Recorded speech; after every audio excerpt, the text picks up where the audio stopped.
Zašto je oko tigra tako dobra metafora? To je sušta suprotnost od onoga što Rocky posjeduje na početku filma. On ima novac, slavu i komfor, ali je izgubio kožu u igri. Izgubio je najvažniju stvar koju borac treba da ima. Glad. Jer sve drugo može da se stvori. Snaga, kondicija, refleksi, ali ne može se stvoriti glad. Glad je egzistencijalna.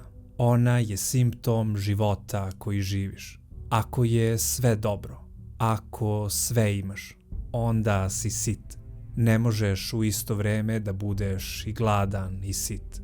Apollo je video šta fali Rokiju i dao mu je metaforu koju ne može da zaboravi. Tigra ne zanima slava. On ne lovi zbog divljenja, već da bi preživeo.